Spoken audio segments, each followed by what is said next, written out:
Assalamualaikum warahmatullahi wabarakatuh. Yang terhormat Bapak Joko Rohadiwibowo MPDI selaku dosen pembimbing mata kuliah materi IPS MI dan teman-teman sekalian yang saya cintai dan saya banggakan. Baiklah, sebelum itu perkenalkan kami dari kelompok 5 yang beranggotakan 4 orang, yaitu saya sendiri Trisnaliza, yang kedua yaitu Tri Adahama yang Sari, yang ketiga yaitu Wira Sapitri, dan yang keempat yaitu Rojariani. Nah, pada pertemuan kali ini kami akan membahas materi mengenai dimensi dan struktur pendidikan IPS. Baiklah, sebelum memasuki penjelasan ada baiknya kita membaca basmalah. Bismillahirrahmanirrahim. Nah, baiklah, materi yang pertama yaitu akan dijelaskan oleh saya sendiri. Oke, baiklah, materi yang pertama yaitu dimensi PIPS. Nah, dimensi PIPS adalah program pendidikan IPS yang komprehensif, yaitu program yang mencakup 4 dimensi yang meliputi dimensi pengetahuan atau knowledge, yang kedua yaitu dimensi keterampilan atau skill, yang ketiga yaitu dimensi nilai dan sikap atau values and attitudes, yang keempat yaitu dimensi tindakan atau action. Nah, walaupun 4 dimensi ini memiliki karakteristik tersendiri yang berbeda satu sama lain, namun dalam proses pembelajaran 4 dimensi ini saling tumpang tindih atau overlapping dan saling melengkapi. Oke, baik, kita memasuki pembahasan mengenai dimensi pengetahuan atau knowledge dalam pendidikan IPS. Nah, pengetahuan atau knowledge yaitu pemahaman tentang konsep ilmu-ilmu sosial yang menjadi unsur IPS agar dapat dipergunakan dalam memecahkan masalah sosial yang ada di masyarakat. Nah, secara konseptual, pengetahuan atau knowledge hendaknya mencakup yang pertama yaitu fakta, yang kedua yaitu konsep, dan yang ketiga yaitu generalisasi yang dipahami oleh siswa. Nah, fakta. Fakta adalah data yang spesifik tentang peristiwa, objek, orang, dan hal-hal yang terjadi atau peristiwa. Pada dasarnya, fakta yang disajikan untuk para siswa hendaknya disesuaikan dengan usia dan tingkat kemampuan berpikirnya. Nah, secara umum, fakta untuk siswa SD hendaknya berupa peristiwa, objek, dan hal-hal yang bersifat konkret. Selanjutnya yaitu konsep. Nah, konsep merupakan kata-kata atau frase yang mengelompokkan, berkategori, dan memberi arti terhadap kelompok fakta yang berkaitan.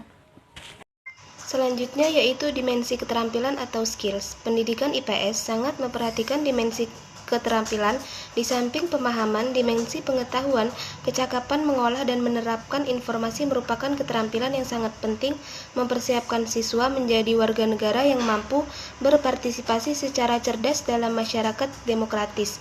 Oleh karena itu, berikut diuraikan sejumlah keterampilan yang diperlukan sehingga menjadi unsur dalam dimensi IPS dalam proses pembelajaran. Yang pertama yaitu keterampilan meneliti. Keterampilan ini diperlukan untuk mengumpulkan dan mengelola data. Tentu banyak definisi atau pengertian penelitian. Yang kedua yaitu keterampilan berpikir. Sejumlah keterampilan berpikir banyak berkontribusi terhadap pemecahan masalah dan partisipasi dalam kehidupan masyarakat secara efektif. Yang ketiga yaitu keterampilan berkomunikasi, merupakan upaya untuk mendewasakan seseorang anak.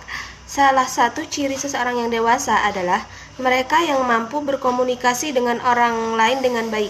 Oleh karena itu, pengembangan keterampilan berkomunikasi merupakan aspek yang penting dari pendekatan pembelajaran IPS, khususnya dalam inkuri sosial. 4. Dimensi nilai dan sikap. Nilai yang dimaksud di sini adalah seperangkat keyakinan atau prinsip perilaku yang telah pribadi dalam diri seseorang atau kelompok masyarakat tertentu yang terungkap ketika berpikir atau bertindak. Pada hakikatnya, nilai merupakan suatu yang berharga. A. Nilai substansif. Nilai substansif adalah keyakinan yang telah dipegang oleh seseorang dan umumnya hasil belajar, bukan sekedar menanamkan atau menyampaikan informasi semata. B. Nilai prosedural. Peran guru dalam dimensi nilai sangat besar, terutama dalam melatih siswa sesuai dengan langkah-langkah pembelajaran di kelas. Nilai-nilai prosedural yang perlu dilatih atau dibelajarkan antara lain nilai kemerdekaan, toleransi, kejujuran, menghormati kebenaran, dan menghargai pendapat orang lain. 5. Dimensi tindakan action. Dimensi tindakan action merupakan dimensi yang penting karena tindakan dapat memungkinkan peserta didik menjadi peserta didik yang aktif. Tindakan sosial merupakan dimensi PIPS yang penting karena tindakan dapat memungkinkan siswa menjadi peserta didik yang aktif. Mereka pun dapat belajar berlatih secara konkret dan praktis. Dimensi tindakan sosial untuk pembelajaran IPS meliputi 3 model aktivitas sebagai berikut. 1. Percontohan kegiatan dalam memecahkan masalah di kelas seperti bernegosiasi dan bekerja sama. 2. Berkomunikasi dengan anggota masyarakat. 3. Pengambilan keputusan dapat menjadi bagian kegiatan kelas, khususnya pada saat siswa diajak untuk melakukan inquiry. 6. Struktur PIPS. Model pembelajaran alternatif untuk bidang ilmu sosial telah diperkenalkan dengan aneka ragam istilah seperti model inquiry. Model-model pembelajaran ini lebih banyak menekan pada upaya membelajarkan siswa secara aktif, student active learning. Model dapat berupa bentuk aliprotipe dari suatu benda, benda yang pernah ada, benda yang akan dibuat atau benda yang seharusnya ada, atau benda yang mungkin ada. Model dapat berupa maket fisik seperti model skala rumah, kapal, gedung, dan lain-lain. Pemanfaatan konsep generalisasi dan konstruk dalam pengajaran IPS bukanlah hal yang baru. Namun dalam proses belajar mengajar seringkali penggunaan istilah ini kurang tepat. Baiklah, terima kasih kepada teman-teman yang sudah berpartisipasi pada hari ini. Mungkin itu saja presentasi atau penjelasan dari kelompok kami. Lebih dan kurang kami mohon maaf, kepada Allah kami mohon ampun. Kami akhiri, wabillahi taufiq wal hidayah. Wassalamualaikum warahmatullahi wabarakatuh.